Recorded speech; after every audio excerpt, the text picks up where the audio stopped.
Good morning. I'm Liz White, a member of the Author Selection Committee.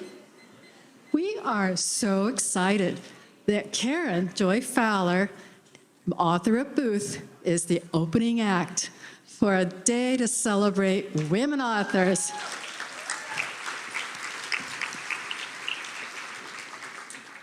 First, a bit about Fowler, and then about her book, Booth. Fowler earned her BA at UC Berkeley and her MA at UC Davis.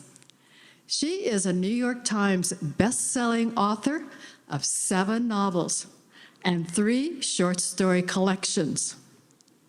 Her work has earned many accolades, including being a 2014 Man Booker Prize finalist for her novel, We Are All Completely Beside Ourselves. Notably, 2014 was the first year that the notorious UK prize was open to authors from other countries. And Fowler was one of 2 American writers who made the final selection of 6 authors for that prize. Her latest novel, Booth, long-listed for the 2022 Booker Prize, chronicles the story of a family made notorious with one heinous act with a gun that reshaped the course of U.S. history. Fowler writes that Booth was born out of her long-standing frustration with the level of gun violence in America. And it was during a period of many mass shootings that Fowler began to think about the families of these shooters. She wondered how the family would feel about perhaps their own culpability, and wondered if they could rejoin a devastated community. And finally, she wondered, what happens to love when the person you love is a monster? This thinking led her to think of the family behind one of the most hated men in American history, John Wilkes Booth, the man who assassinated President Abraham Lincoln at the end of the Civil War. Fowler's story unfolds against a backdrop of escalating national tension. She captures a country caught in the grip of fanatical populism, ripped apart by irreconcilable political differences, and boiling with fury and rage. Her greater achievement, though, is to bring and breathe life into the turbulent, eccentric family of John Booth. She invests each of its members with an intense and intensely affecting humanity. Please welcome Karen Joy Fowler.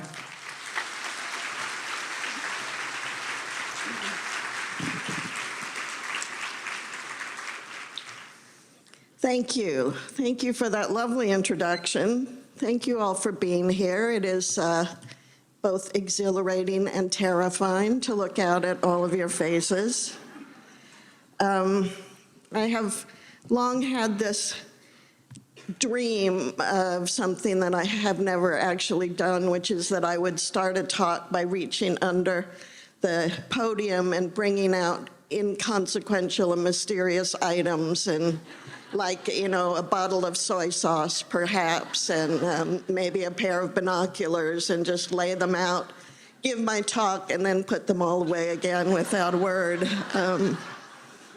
So let's pretend I did that. I was asked to talk about my journey as a writer, and it has, at this point, become a very long journey. I've been doing this for about 40 years, so there was a time when I could tell you with some sense of completion about my journey in 20 minutes, but those days are gone. And I have been thinking really intensely for the last week or so about what to tell you and what to leave out. And as of this moment, have not entirely made up my mind. So we will all be surprised by whatever it is I'm about to tell you. For many years, I had my sort of origin story, and I told it often, and it has the advantage of being mostly true. So I'm going to start with that, and I'm going to tell you how I used to think of my journey. And I used to think of it as starting on my 30th birthday. On my 30th birthday, I made a conscious decision to be a writer. I'm 73 now, so it is just humiliating to remember how hard it was for me to turn 30. I did not think that my life was over. I merely thought that the good parts of my life were over, and that all remained was the long and hopefully slow march to the grave. At the time, I was a housewife living in Davis, California. I had 2 small children, and on the day, I was just filled with a sort of concern and regret over all of the things I had planned to do and how I had done none of them. I decided to celebrate my 30th birthday in this way. I decided to go to Berkeley, where I had been an undergraduate, and pick up my college diploma. I thought that that might reconnect me with my younger self. I had gotten this diploma many years ago. I had just never bothered to pick it up because there was a war on when I got it, and I had better things to do with my time. And because I adored my children and thought everything is better when they're around, I took them with me. My first mistake. Whatever I pictured was not realistic, I realized soon. I was not just going to walk up to the registrar's office at Sproul Plaza and be handed a diploma. No, I was going to stand in a long, barely moving line to get to the registrar's office and my diploma, and I was going to do this with 2 of the worst behaved children the world has ever known. And sure enough, we had barely moved, and they were saying, "You said there'd be hills. You said there'd be a creek. I'm hungry. I have to go to the bathroom."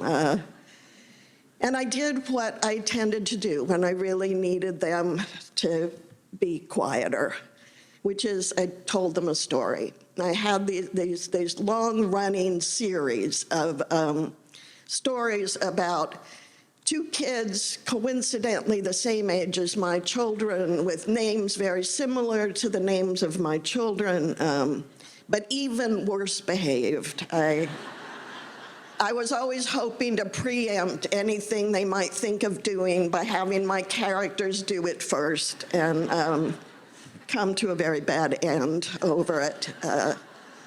So I was telling this story, and we were inching forward, and I began to be aware that this sort of mantle of heroism was accumulating around me, that everybody else in the line believed that I had just gotten my diploma and that I had managed to finish college even though I was obviously a single mother with 2 terribly behaved children. And I did not correct this impression because it was my birthday and I felt entitled to the admiration. But when I finally got to the front of the line and I was handed my diploma, there was a round of applause from everybody who had been standing around me. And the woman who had been behind me leaned over and touched me on the shoulder, and she said, "That was a really good story. You should be a writer." I went home and I told my husband that God had spoken to me in Sproul Plaza and that he wanted me to be a writer. My husband was less impressed because God had also wanted me to play the guitar and take ballet and speak French, and my husband thought God was lacking a certain stick-to-itiveness. So this is the story I've always told. This is the way I always thought my career started. But I told it eventually in the presence of my mother, who was still around to fact-check me.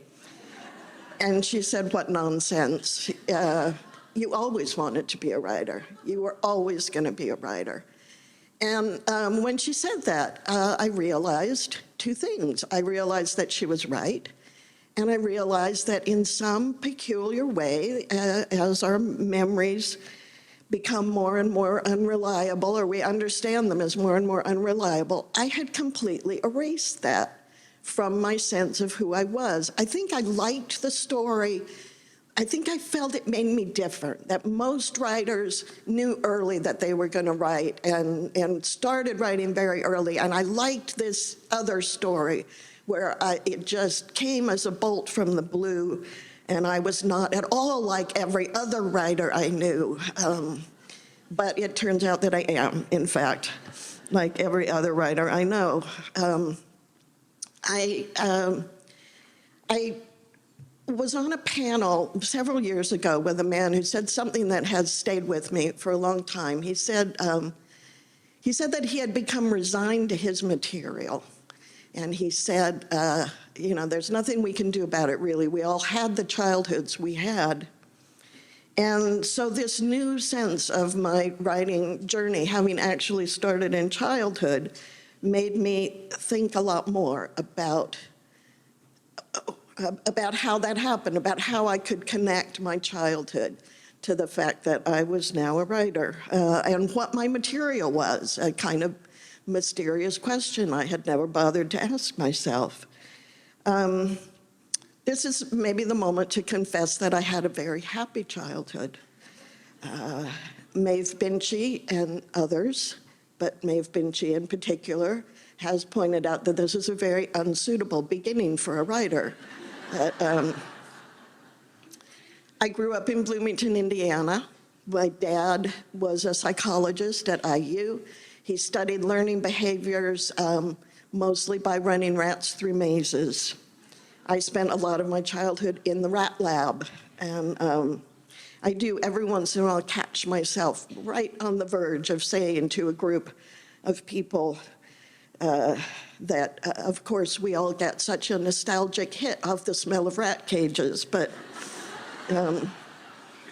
fortunately I remember in time that that is in fact just me.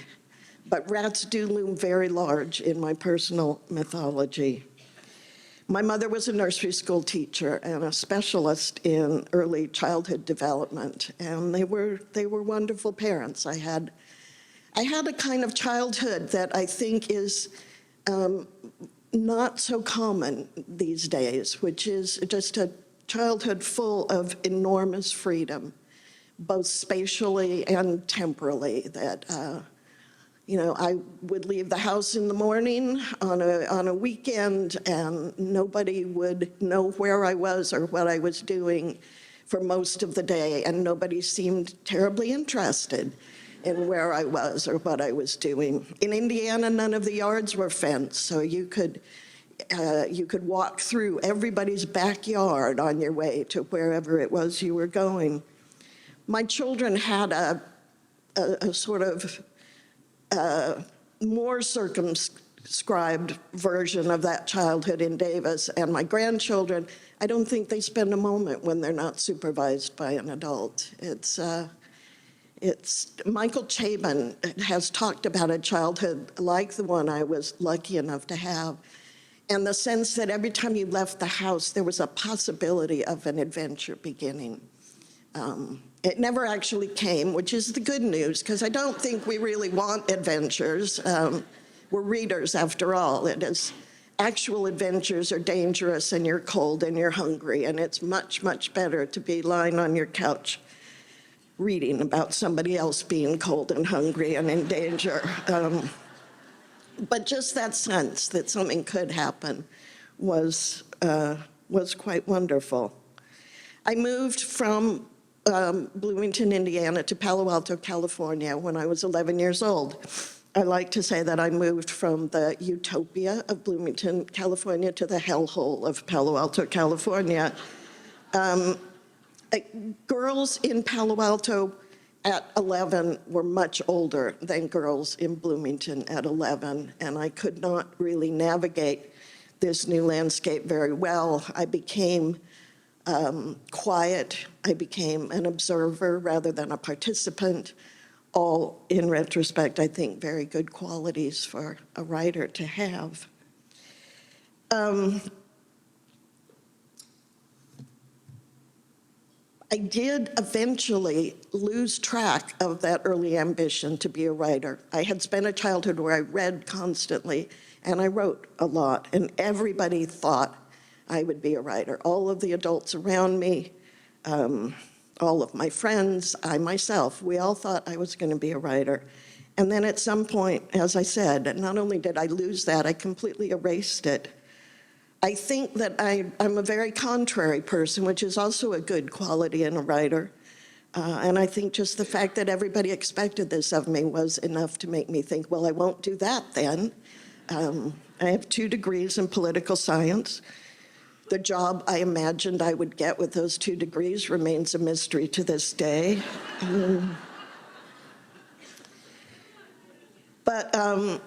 But when I did, on my 30th birthday, remember that what I had always wanted to be was a writer, or at least remember that I did want to be a writer then, I had no idea how to make that happen. I just knew that I wanted it. I knew that I wanted it so much that I was afraid, really, to even say that I wanted it.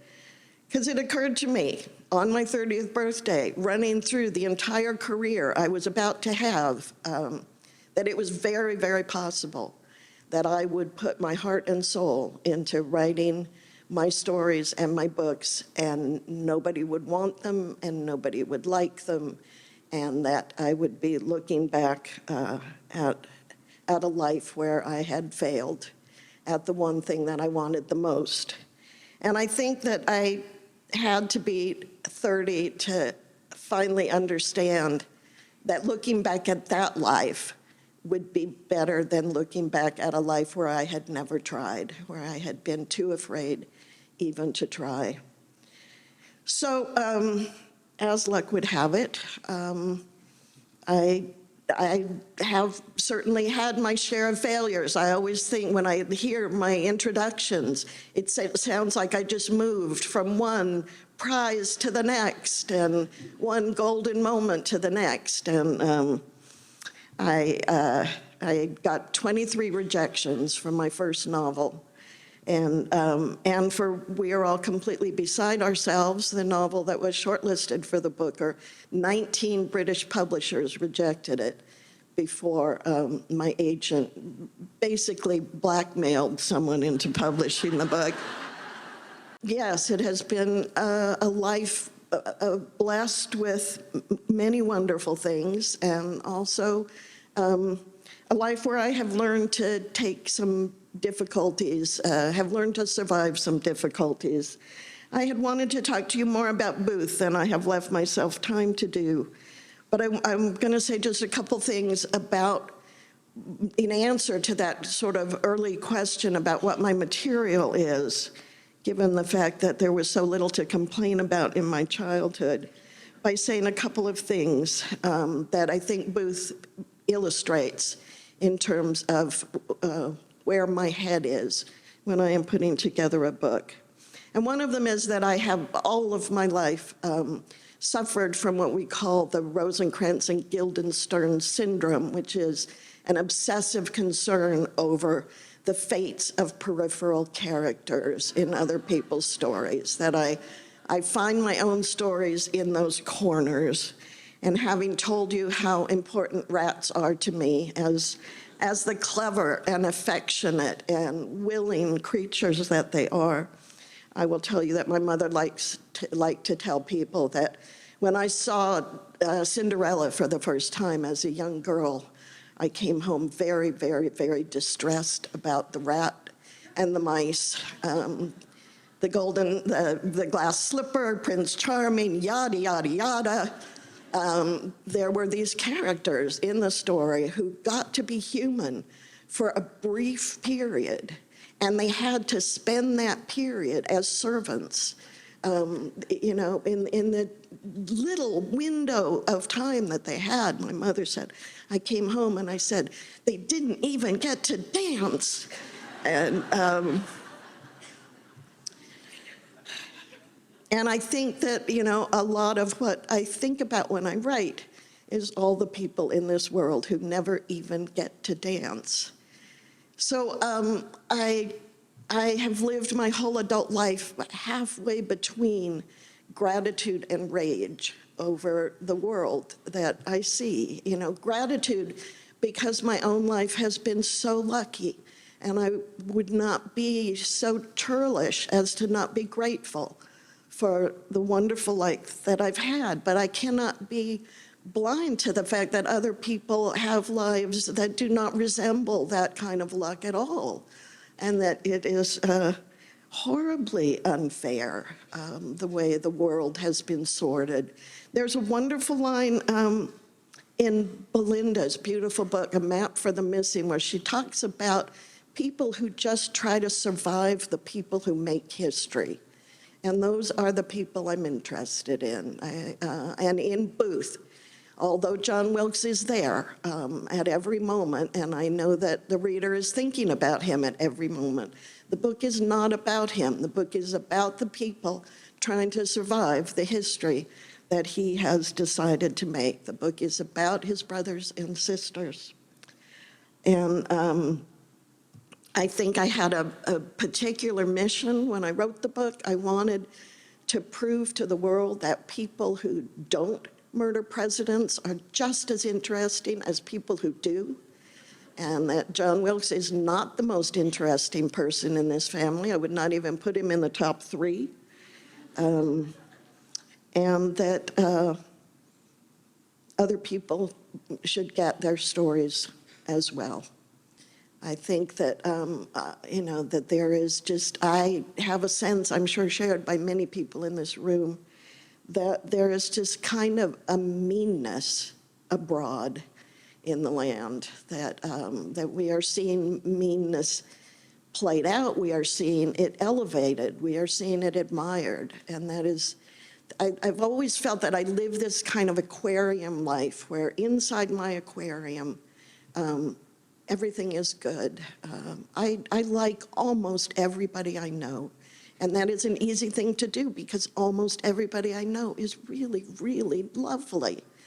But outside the places that I actually occupy and walk through, the world just seems to be a horrible place.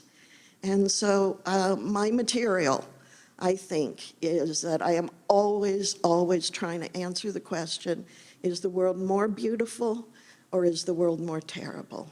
Is the world more terrible than it is beautiful? Is it more beautiful than it is terrible? And because I cannot answer that question, I continue to write. Thank you.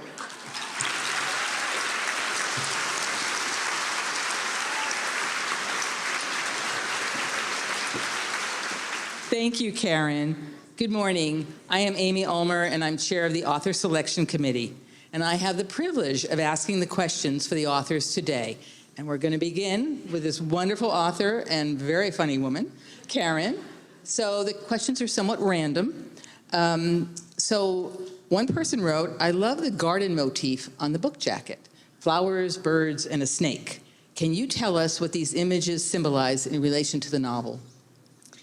I, of course, did not come up with the cover myself, although I love it. I think it's an absolutely beautiful cover. But it is, the British cover has Edwin Booth performing Hamlet. He's holding the skull up. It's very clear what you're looking at and what the connection to the book is. The American cover takes a little more thought. But, and this is maybe personal to me.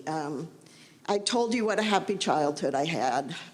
Graham Greene has this quote where he says that in a childhood there is always a moment where the door opens and the future comes in. So the thing about a happy childhood is that it ends, and that I don't have time to talk to you about the end of my happy childhood, but nor would it be funny. But I think that the whole idea of Eden Lost is something that many, many books deal with and that I gravitate to constantly. And for me, that's what the cover entails. There's Eden in all the foliage and the birds, and then there's the snake.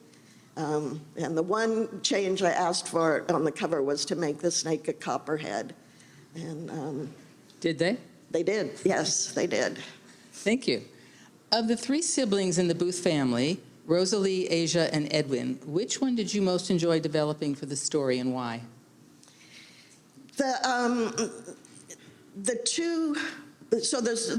book has 3 point of view characters: Rosalie, Edwin, and Asia. The oldest sister, the youngest sister, and a middle brother. For Edwin and Asia, there was an enormous amount of material. Asia wrote books about the family. She left behind memoirs. She left behind many, many letters. Edwin was also a frequent letter writer. They've been collected. I had a really good sense of what they were thinking about at different times, you know, what mattered to them, what they were concerned about. Rosalie, there's almost nothing about, very little. So she is the character I primarily made up. And there are advantages both ways. You know, it was nice to not be making things up. It was nice to have characters handed to me in this way. But it was also nice to have a character that I could make a little more likable than some of the, you know, I love Asia. She's, but nice she is not. Likable she is not. She is a force. And she was fun to write about. I will say one thing about Rosalie, which is that although I had very little to go on, what I did have was pretty delightful, which is that as an older teenager, she had a very brief, possibly mostly imaginary, possibly not, romance with a lion tamer. And if you do historical research, I'm sure you know that you are always hoping for a lion tamer. And you so seldom get one. And so she was a spinster. She lived her whole life in the shadow of this early romance, which, as I said, may not have even really existed much, but you know, occupied all of the space in her brain around romance and love. And later in her life, as an old woman, she would tell the story of her lost love, and she would say that he had been killed and eaten by his lions, when in fact he had married someone else and was running a hotel in Ohio. So again, you know, I did not have a lot of information about her, but just those two things gives you an entire character. There's so much there. I am thinking that at some point I will also begin to tell people that my husband has been killed and eaten by lions, and hope that he will not pop up to correct me. How do you balance writing as a historian and a novelist in a work like Booth? You know, this is a really big topic, and what was that?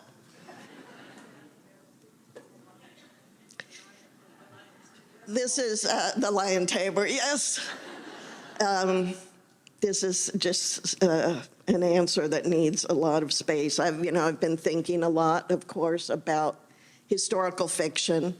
I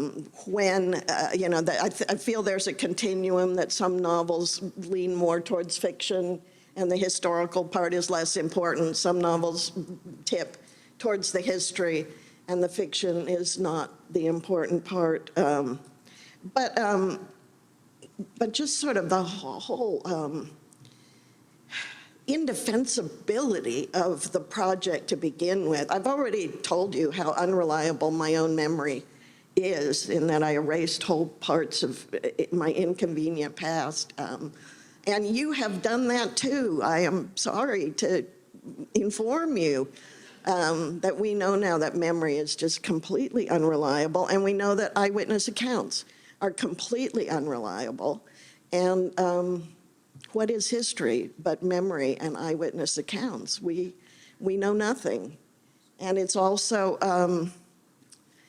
so contested that, you know, we're watching this fight in Florida over what history, what we're going to accept as teachable history and what we're going to deliberately erase. And it's just a minefield.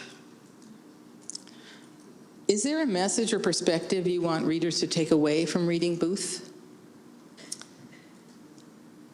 I want people to be nicer to each other. That's my main message, I think. You know, I talked about that quote in Belinda's book, and I just think the world is full of people just trying to live their lives, and then somebody who wants to make history comes along and makes a mess of it. So just stop. The people who want to make history, I think, should just stop. You know, I spent a lot of my childhood in imaginary places. I cannot tell you how many locust infestations I fought as a small child while being Laura Ingalls, or how much time I spent in the French Resistance. But I feel the truly fantasy land I lived in for a very long time was the one in which I believed that the world was run by competent, sane, and well-meaning adults. And it has been the shock of my life to discover that not only is there no tooth fairy, but the world is run by greedy madmen. And like I said, I think it should stop. I think it should stop now. I think it should stop today.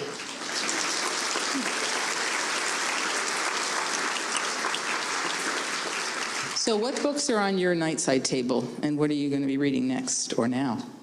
What books are on my nightside table? This is a tricky question because often the book on my nightside table is the book I plan to read but am not actually going to read for a long, long time. Currently, to illustrate this point, currently on my nightside table is Henry James' The Golden Bowl. I have read no Henry James. There are huge gaps in my literary education. I took political science, as I said, when I was in college. So I plan to read The Golden Bowl. I several years ago made a New Year's resolution that I would stop pretending I had read books I had not actually read. This has been a very hard resolution to stick to, and necessitated me immediately reading Moby Dick, which I had been pretending for years was a book I much enjoyed and admired, when in fact I had not read a word of it. But I am finding Henry James very hard going, and I keep putting it down and picking up tomorrow and tomorrow and tomorrow instead, which she's no Henry James, and thank God for that. That's a great book. Okay, back to Booth. The Booth family had issues of alcoholism, depression, and mental illness, yet only one became a criminal. From your research, what are your thoughts about why John Wilkes Booth became a murderer?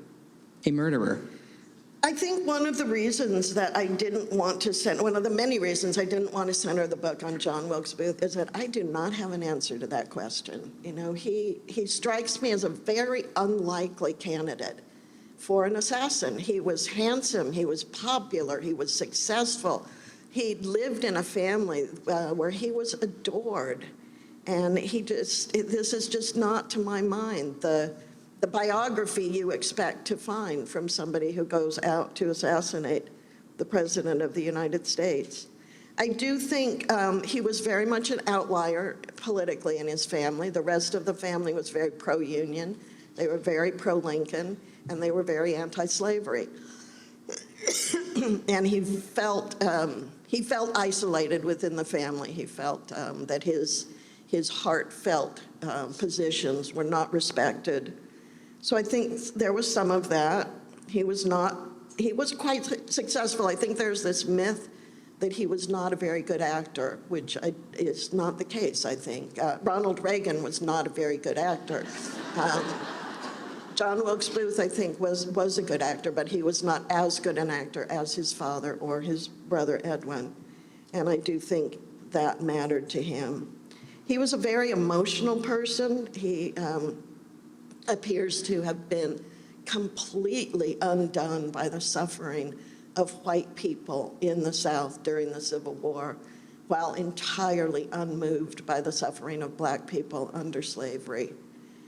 And then I think their father was a famous Shakespearean actor, and they grew up in a house just soaking in Shakespeare.